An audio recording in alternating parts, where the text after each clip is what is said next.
What made him this way? What is the attraction? What keeps us fascinated? This is the story of Chris Chan.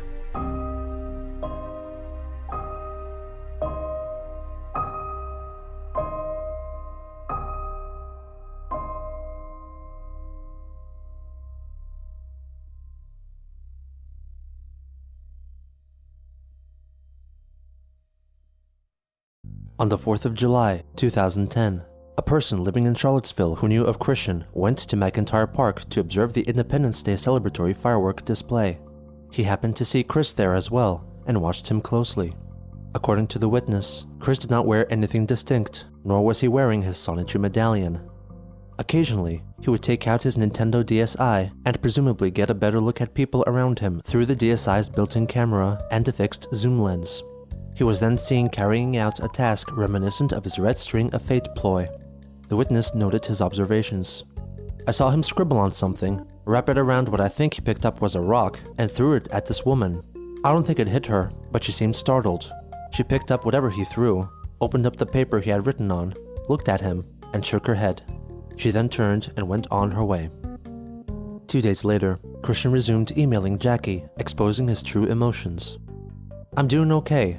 I get lonely sometimes, the whole not having a girlfriend thing and whatnot, and I've gone out and try again to meet new people, but I still get held back with fear of rejection keeping me from approaching women, and I still have my mental hang-ups against the majority of the male population. The trolls were not much help either. I have few friends/acquaintances in real life, and I refuse to start any new relationships over the internet. I feel paranoia over that as well. Without my need to see a far distance glasses, I know that I have a handsome face. If there really are any single women in Seaville, I feel they would have seen me and at least say hey. But I'm constantly noticed in public. It makes me feel sad knowing that I am invisible even in the mass public events I've been hanging around in, such as the local Fridays after 5. Obviously, I need people to come to me and they make first contact, because even with my drunken word vomit shouts, I'm still invisible. My adult life sucks." Jackie sympathized with him and informed him that she will be visiting Charlottesville in August and wanted to arrange a meetup. Chris suggested that they meet either at the Fashion Square or the downtown mall. On July 9th, the person who spotted Chris in McIntyre Park on Independence Day saw him again at Fridays after 5. This time, he had taken the DSi zoom lens off his device and was using it as a telescope to look at other people. He also had this habit of taking off and putting on his sunglasses within seconds of each other. It seemed like he paid more attention to what was going on around him than what was happening at the concert. At one point, I noticed a girl, who looked like she was probably still in high school, jump up on the ledge beside Chris to join a group of friends who happened to be stationed behind the man baby. In the process, Chris turned to her, and it looked like he said something to her, because immediately her facial expression changed from a legit happy one to a forced smile one. She joined up with her friends and they immediately huddled up together, whispering about something. At the same time, they all looked up at Chris and laughed. I can only imagine what he had said to the poor girl. A few moments later, one of the guys in the group picked up his cell phone and snapped a picture of Chris from behind. Maybe he's aware of who Chris is and will share his story somewhere. At that point, whether or not Chris realized they were making fun of him, he picked up his stuff and switched seating spots. The person managed to take a photo of Chris sitting on the grass. He was snapped carrying 3 Pokewalkers with him, which are Pokemon accessories that allow players to gain experience and catch other Pokemon the more they walk. He also seemed to be holding a folded piece of paper. 2 days later, as Jenkins Jinkies, Chris asked Clyde Cash on the Quickie about the prostitutes that were called to his house in March 2009, inquiring about the agency to which they belonged, hinting at wanting to call them up himself. Clyde failed to divulge any relevant information and proceeded to state how weak and weak-willed Chris was. On July 13th, Jenkins Jinkies advertised Chris's new Mod Nation Racers custom-made racetrack on the Quickie. He has his beta track up, as well as some actually neatly created Hot Wheels vehicles. He locked a couple of them. The man-child must have favorited those 2 cars from his collection. Lol, his track is lengthy and confusing, but I managed to run some laps on it. And he added a good version of the park with a fountain and a beach. Download his beta quickfill track for the laughs of using the defaulted beta tools. On July 15th, Christian went to TGI Fridays for a meal and some drinks. He recalled his experience to an online gal pal portrayed by Kim Wilson.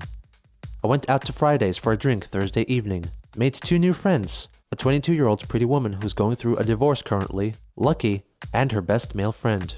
I also made a friendship with the owner of Fridays. I got a bit loud in the main drunk part, but she was a nice woman.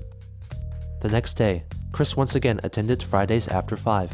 He was seen by a different troll who made an account of what he saw. He was wearing a bright orange sleeveless shirt with what looked like a beer logo on the back and holding a Budweiser aluminum bottle, a little mini fan made to look like an iPod, and a hula hoop for some reason. Most importantly, he had a sort of basic attraction sign with him. Nothing elaborate or directly sexual, but it said something like friendly and flirty man zone or something similar to that, and with more smaller text under that I couldn't make out. He apparently made himself aware to Chris directly, but nothing came of their interaction. Christian later wrote about the encounter himself in an email to Jackie. I should have gone after him in pursuit, but the only plan I had programmed in my head in response is take their picture with my DSi. I have reprogrammed my mind to pursue after a lure, yell for a policeman, and have him arrested for taking photographs at the pavilion during Fridays after 5. On their triangular red column, they have a rules list which includes no cameras or videotaping are permitted. I am positive I'll lure out the same guy from last Friday. I only got a brief look at his face, but I am positive I'd recognize him on future sight. He also informed her about his Jenkins Jinkies alias and was convinced that the trolls did not suspect him to be Chris at all. In response, Jackie told him that she thought the same and directed his attention to a message left by Quickie user K9, in which he invited Jinkies to join the so-called inner circle of the trolls, which would apparently allow him access to the administrator passwords for Encyclopedia Dramatica and the Quickie. In addition, Cladcash and the Inner Circle claimed that they needed Jenkins Jinkies' help with their next trolling endeavor, which involved getting Christian's PlayStation 3 taken away from him to pay off his credit card debts. As part of the application process to join the Inner Circle, he would have to make a video stating why he hated Christian and give an account of his past trolling adventures. In the event that Chris himself might find the video, Jinkies was permitted to cover his face to protect his identity. Christian later showed the Jenkins Jinkies talk page to his church's reverend, Elizabeth Foss, and his pastoral counselor, Rocky Shoemaker, who intended to forward the contents of the trolls' plot to a detective at their local police department. On July 22nd, Jackie emailed Chris after she had allegedly infiltrated the Inner Troll's private IRC conversation and linked to him a record of their chat. She urged him to make the introduction video and ruin the trolls' plans from the inside, emphasizing that clearing this baggage would ease both of their minds so they could confidently start a relationship together. 2 days later, Christian found a way to get back onto Flipnote Hatena by unlinking his old banned account from his Nintendo DSi and created a new account in its place with the name Christian C and re-uploaded all of his previous Flipnotes. 2 days later, all of his animations that were previously flagged and banned had disappeared from his account. He soon after re-uploaded them again and for some reason were not taken down. On July 26th, Christian went to his local Goodwill store to film his Jenkins Jinkies video. He attempted to disguise himself by placing a blue t-shirt over his head and altering his voice, though his sports bra could be clearly seen through his clothing. For Floyd Church and everybody else on the Quickie. I hate Christian Weston Chandler because he is a lazy slob. The money is wasted on him. He doesn't have to work for this money. Damn him. And also, he is unfriendly to us males. He should be friendly to his males. Really ticks me off. Anyway, I have been touring him. I sent him nice emails in the beginning when I started reading the comics. And then he did not reply, so that I sent him a bunch of curses. I did not pretend to be, a whole bunch of other companies like that, such. Obviously, delete my emails, but that's beside the point.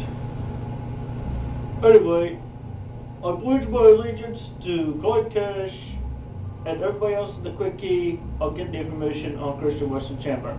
I'm sorry I have been taking so long in doing this, but I was just getting settled into my new home across the street from his house. Black sheep of the family. They live in the house, and they promised not to tell my family back up in Boston. And of course, also I have trolled him. I found him over at the Burger King on the way back to Boston from South Virginia, as I have created the famous Burger King page. Thank you very much. Click as you rule. The following day, the official forum for the Inner Circle of Trolls, Trolling Train, was created, and Jenkins Jinkies was invited to join. He soon made his first post on the forum, introducing himself and offering an elaborate backstory establishing his upbringing. My real name is Junior Jenkins. Scooby-Doo was the inspiration behind the Jinkies. LOL! I had a birthday recently on the 16th of July, so now I'm 15. I couldn't celebrate it with my friends like I would have wanted to, because I was hitchhiking my way to Ruckersville from Boston. I'm crashing at a house where I have some relatives there. They're the fucking black sheep of the family, and they're not close within the same house. It is cool, because they won't rat me out to my parents and siblings, like I need another damn minute with those assholes who overlook me. And the better part, their house is across the street from Chrissy's house. Sadly though, the blinds to his bedroom are always closed, but I still get some sights of him and the family out of their house. I've arrived at my new home a few days ago on the 20th. I'll be spending my sophomore year and so on in Greene County's high school. I promised I'd write to my gal back in Boston, but what happens here she doesn't have to know. I'll have to make some new friends come September, but I'll be cool. I'm a stud. I'll also miss my favorite duo of dudes, Jerry and Dino. They taught me the ropes of high school life. They both were 16. I looked up to them like I would have for my older sister if she wasn't such a fucking cunt. They were a gay couple, and they respected me as a friend only. I made it my final realization I was not gay with the help of Jerry and my girlfriend, Lisa. Sweet little whore took me in with gratitude on my 14th birthday. She had a few exes from middle school, and her mom was a bondage queen. Before then, I had a gay experience in summer camp when I was 7. My bunkmates were experimenting and made me their mofo unwilling guinea pig. I was blindfolded during the whole thing, feeling an 8-year-old's dick up my ass. I was not thrilled from the ordeal. But last January, I became curious from the recalling of the feeling, so I asked Jerry to show me a night. At first it was neutral, then he made out with me. His breath was minty with a hint of garlic from something he ate. It was cool with me. Then he told me to suck his dick, and I did. The taste and sight did not thrill me, and he sucked mine. He got a rise out of me, but then I started to feel uneasy. It was minor at first, and I promised myself I'd see this through. Finally, he was in me doggy style. As he humped me, I was feeling it both in my penis and in my gut, worsening as he went on. And eventually, I embarrassed myself grossly. I came and fucking threw up simultaneously. Jerry had not come yet himself, and out of respect, he withdrew himself and asked me if I was okay. He cleaned me and my mess on his floor up. I felt so damn ashamed, but Jerry was kind and understanding to me. And it was then I confirmed it for myself that I was not gay, and Jerry and Dino agreed with me. So with that, I was able to move forward feeling more confident in my orientation. Anyway, after moving here, I've studied the times of exit and entries from the Chandler Chateau, looking for a pattern. There was definitely one with Robert, morning for breakfast at BK and afternoon outings to IDK wear. Barbara appears to come out mostly either in the afternoon or night, sometimes in the mornings. And Chris has no set pattern as far as I can tell yet, but I'll post new stuff as I learn them, some with hopefully embarrassing photographs of Chris as I learn and take. Smell you later, Junior Jenkins Jinkies. Christian wrote to Jackie about his Jinkies escapades, and since she learned of the troll persona's sexual antics, she asked of Chris's fantasies, revealing that she was keen on experiencing anal sex. I've had the question of sexual fantasies posed to me before, and there are a few. One is having sex in a swimming pool, to emulate a dream I had of being lost in a water-filled labyrinth where I was intercepted by a woman, and we made out and had sex. I'm game for anal sex, as long as you're my partner, and you wore a strap-on or used a butt plug in me, as long as it is not penis-shaped. I also would like oral sex, swing set, pole dancing, me, you, or both at once, 3-way, with 2 women, roleplay, and others I can't remember right now. Feel free to suggest other sex play topics, and I'll let you know if it's cool with me or not. It's no problem, we're not having sex yet, so we can talk about it freely. You and I are close, metaphorically, until we meet in person when we'll be a lot closer, semicolon close parentheses. You turn me on with your kindness and understanding, and your pretty self adds well to it. I want to kiss you, Jackie. For now, it's a compliment, but don't hold back when after we hang out for a while and you want to kiss me too. In a later email, Chris complained that due to his parents' ages, they were too overprotective of him, so he felt that having a girlfriend would allow him to stay away from his parents' reach for longer. He also elaborated on his SSDI payments, or what he dubbed the tugboat. I use the term tugboat in reference to the expression, "our ship has come in," which is in reference to a huge amount of money coming your way. The ship is defined normally as a luxury cruise ship, yet it can either come in without trouble, or more likely sink and fail. A tugboat is more reliable, and it comes in at a scheduled time per trip. A tugboat is less likely to sink because it is built more durably than a cruise ship. And that is why I call my monthly SSI income my monthly tugboat. He revealed that out of his monthly income of $820, he paid $480 to Bob for rent and another $100 to help pay off his credit card debts. Out of the remaining $240, which he was free to use as he wished, $17 went to game rental service GameFly, $11 to movie and TV streaming service Netflix, $50 to pay off a new credit card which he received without informing his parents, and he bought himself a new PlayStation Network gift card worth $50 every month. In addition, he let her know that he applied for a part-time job at his local Walmart, which would allow him to make extra money while keeping his tugboat intact. Jackie instead insisted that he push for a full-time position and get rid of his tugboat altogether. She greatly emphasized that he had no need to possess the over 400 games he had across all of his consoles, and strongly suggested that he sell them.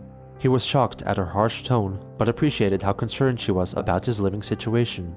Listening to her advice, in early August, Christian traded in 18 games at the game retailer GameStop in exchange for $50 store credit, which he set aside to reserve the upcoming game Little Big Planet 2, Collector's Edition.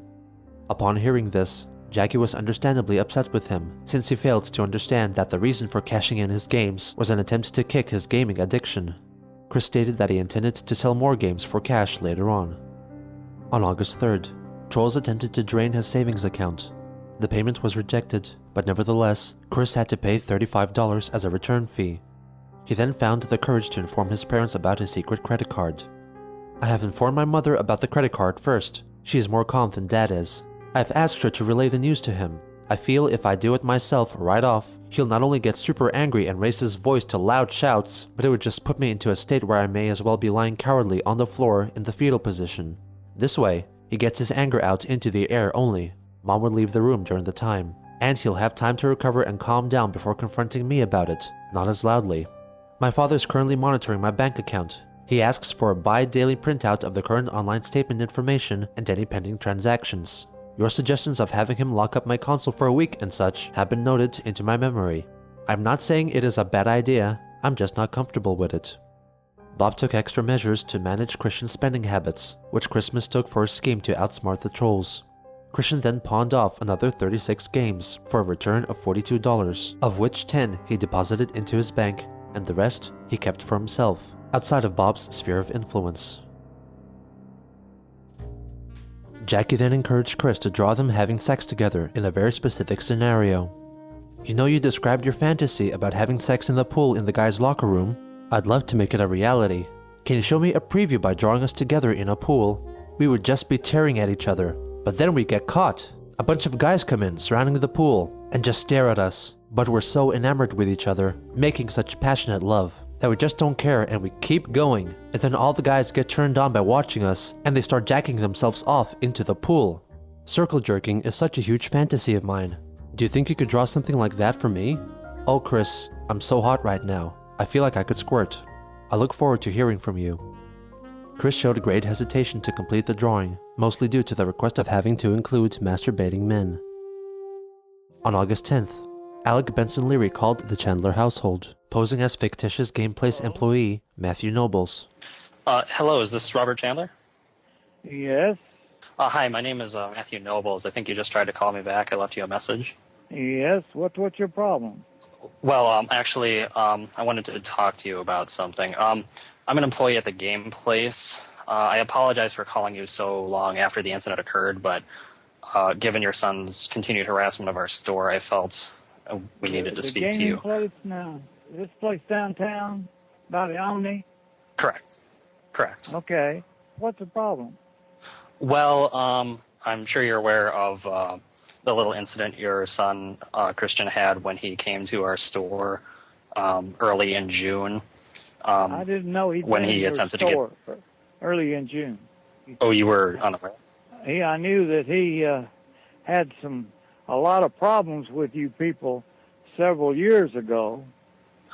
Well, when you what basically happened was kicked him out and everything else for no reason of his own, and his mother and everybody else. I don't really like your place. Now, I didn't know he'd been there in June. Now, tell me about this. Well, basically what happened was he came in, he wanted to speak to our manager, Mike, about getting himself unbanned. Mike refused to speak with him about the matter. That threw him out. Mike's been persecuting him for years, and I don't like Mike. This whole thing was a sir, the point is in the very beginning with my son. Now, I didn't like it then, and I still don't like it. Now, what happened in June? Sir, well, after he left, when he couldn't get himself unbanned, he came back several days later and was taking pictures of people in the store. Well, that's not illegal. One of the patrons, some people felt that he was threatening them, to be honest. Mike was there, and he became angry and called the police because your son was trespassing. Well, he hadn't told him he didn't come in there. It's a business place. Now, Mike and Megan are the ones that conspired together with a couple of other people, kids there, I think were gay, to persecute and torment Christian for years. Okay, I don't like Mike. I'd like to talk to the owner of the store. I could really feel him about the people he employs there. Okay, I could tell him a lot. Well, regardless of that, sir, I don't know about any of that. All I know is that your son was banned from the store and he trespassed. Into this stuff. It certainly should. Sir, I called to inform you that even though the police came and made your son sign a trespassing notice, that he continued to harass our store online. People are harassing him from all over the world. Let me tell you something, fella. You know what some damn crazy fools that I think started at your store with Megan and Mike and 2 or 3 more? You know what they just did a week ago? They just broke into his checking account, got his checking account numbers and routing numbers. They broke into his Best Buy MasterCard number, and they stole his ID and all of his password information. They went into that Best Buy checking account, trying to ruin his credit, and made a payoff on a check that had no funds in the checking account, which got him a whole bunch of non-sufficient fund fees. Now, this all transpired a week ago. Now, I'm not going to listen to your petty stuff, okay? You have people, including Mike, and I could tell you 2 more names, but I can't think of them right now, but the third one is Megan, and I'm sure you've heard of Megan or know Megan right there in the store. I've heard about Megan. Yeah, sir, I don't understand. They're the people that are terrorizing Christian. They're the people that are terrorizing Christian, okay? Sir, the game place didn't break into his bank accounts. I don't know why you're telling me about this. Well, we think that people that come to your place do, and including one of your employees named Mike. We don't control all our customers. Now, if you would like to have me talk to your owner, I would be glad to, and my wife would be glad to go to a meeting with him about your place and how it's corrupting the whole neighborhood. I kind of doubt that Mike himself is the guy who broke into your son's account. Sir, your son was banned from the store, and fine, send us a letter. Send us a letter. Send me a letter, sir. Okay? I don't know who you are. Do you work for the store? Well, I know that. Yes, I do. Do you work for the store? Okay. What is your position at the game place? I'm an employee there, sir. I'm a supervisor. Now, will you tell me the owner's name, or do I have to subpoena it? Sir, look, I'm getting a little tired of this, sir. I just called to inform you that your son trespassed. Well, sir, I'm getting a little tired of your place. Okay? I don't want to be harassed by your place. We don't like your son harassing us. Message. What's his name? How do you spell your last Nobles, name? N-O. Sir, I feel that it was irresponsible of us not to inform Christian's parents. That's what I called, to inform you about his trespassing. Well, just wait a minute. I wasn't there the initial time years ago when he was banned, sir. Well, all I know is I was there. N-O-B-E-L or N-O-B-L-E? Sir. Sir, how do you spell your last name? You've been yelling at me this entire time, sir. I don't feel like, frankly, giving you my name. Just spell your name and I won't yell at you. That's a rather silly requirement, sir. He's not yelling at you. I'm just trying to talk. I left you up. Spell your last name. He has been yelling. Spell your last name. Hey, who are you? I've already given my name. You have not? What is your first name? Noble is his last name. I don't know how he spells it. What is it you want? Because it sounds like you're looking to try to harass us and get something out of us. and we don't want nothing to do with you.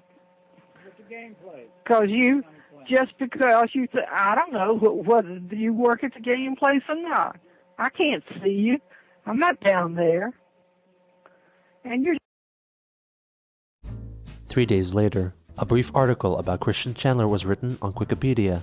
The following day, it was slated for deletion and was removed from the site the same day.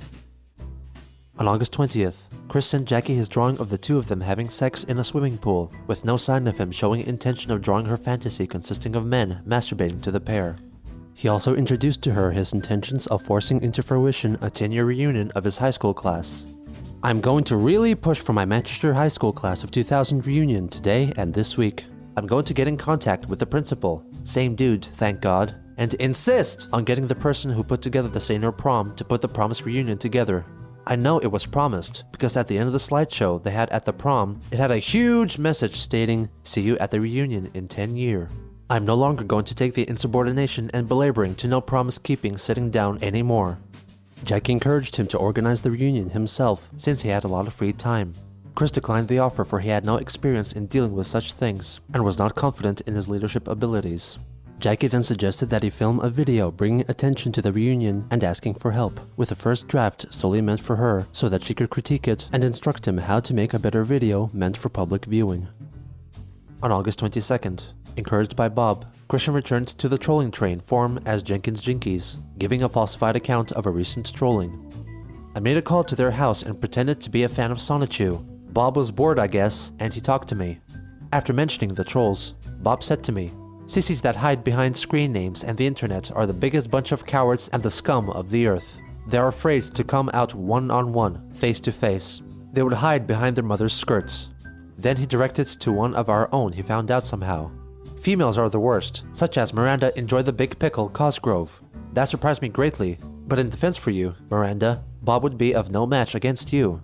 Then Bobby said, "Meet me in person at Burger King in Ruckersville any day, between 9:30 and 10:30 a.m., and I will talk to you and your friends and answer your questions. Christian and I are not afraid and have nothing to hide. We are simple and above board." We chatted some more, and then he hung up. On August 24th, Chris made and then sent his prototype video addressing his high school reunion to Jackie. She reviewed it, and then sent some critiques to him via email. She suggested that he exaggerate his physical gestures and facial expressions to help make his appeal more emotive. She also advised him to address the trolls directly, since they would probably be watching his video anyway, and have him gleefully announce that they would not get to him. Finally, Jackie asked Chris to use the Sonichu comics as a way to reconnect with his former classmates. He agreed to follow her suggestions and make a new video. In addition, he revealed that he sent a letter to Sony, linking to the trolling train and their nefarious schemes to plant viruses on games and downloadable content that Chris might purchase. After trolls found out about it, some members of the forum apparently got scared by Christian. Jenkins Jinkies contributed to the discussion. "Chris found this forum?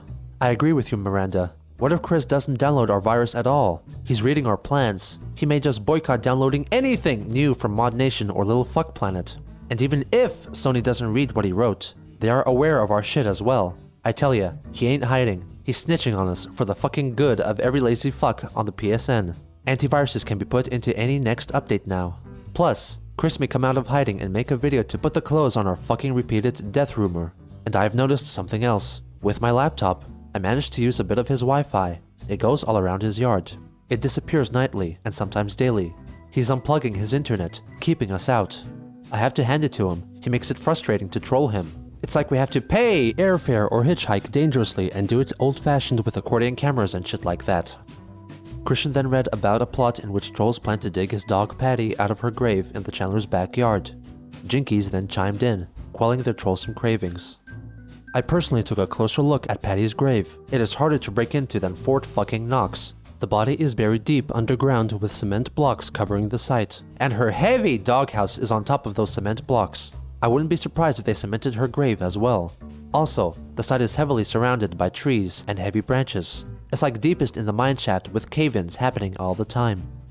Thinking that this revelation wasn't enough to dissuade the trolls from canine grave robbing, Jinkies posted another story in which he went back to the Chandler's estate in the middle of the night and was threatened by the ghosts of an 8-year-old Christopher Weston Chandler and Patty the dog, believing the trolls would be wary of approaching his house if they thought it was haunted. On August 27th, Chris published his refined video asking for a high school reunion, his first official YouTube video in nearly 3 months.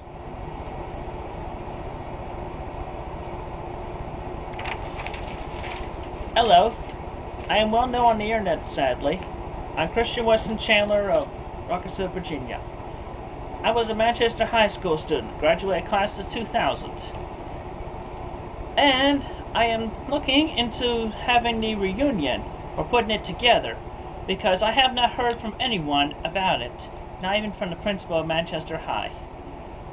Of which, so with that, I am looking out to everyone, to my class 2000 classmates. We know who you are, and I know who you are. Got your names in the yearbook, senior yearbook in my class.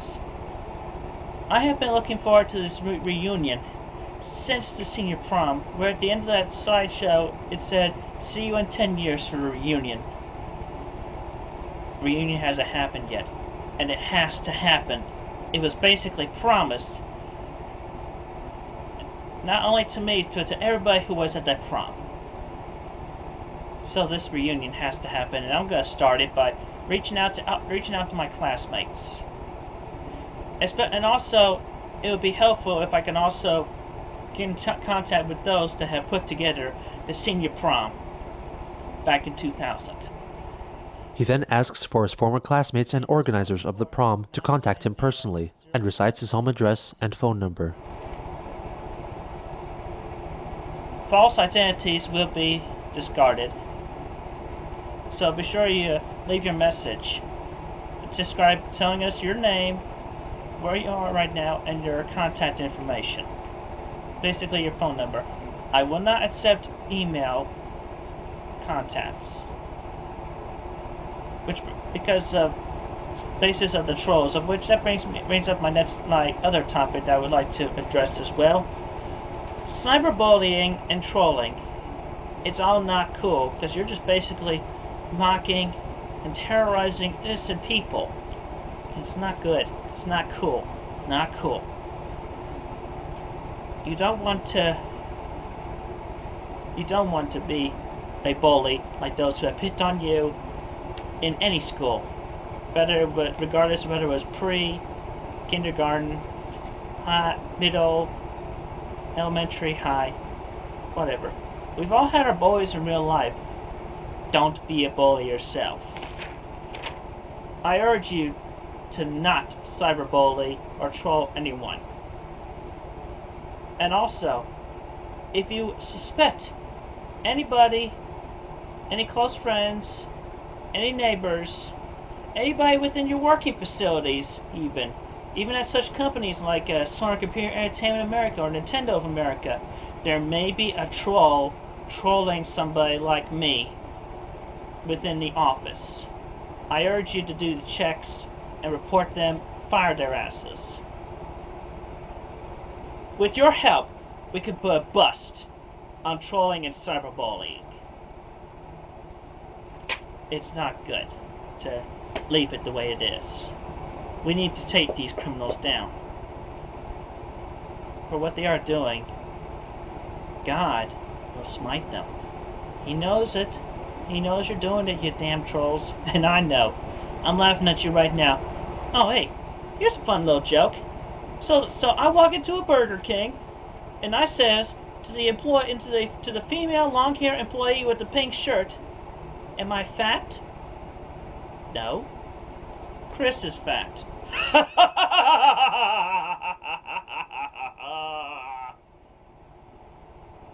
Not cool. You will be found in person, and I will give you a piece of my mind. Not physical violence. You trolls are going down. And with the help of all the good people who agree with me that trolling is not cool and would never dare to troll anybody or bully anybody in real life, I urge you to report any suspicious people to your local police department or Crime Stoppers. Also, some tips. Keep all your information, your personal information, off of the internet. You do not want anybody to be laughing behind your back of something that should be remain private. And naked photos is no good either. Definitely not. So keep all private information to yourselves. Also, don't trust too many people on the internet unless you actually know that person in real life and you trust that person. Then I can say it's okay to trust that person over the internet. But be wary of most everybody else.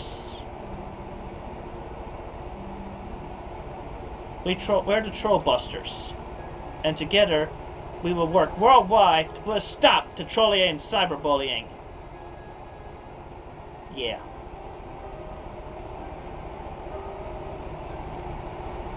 Class 2000 reunion.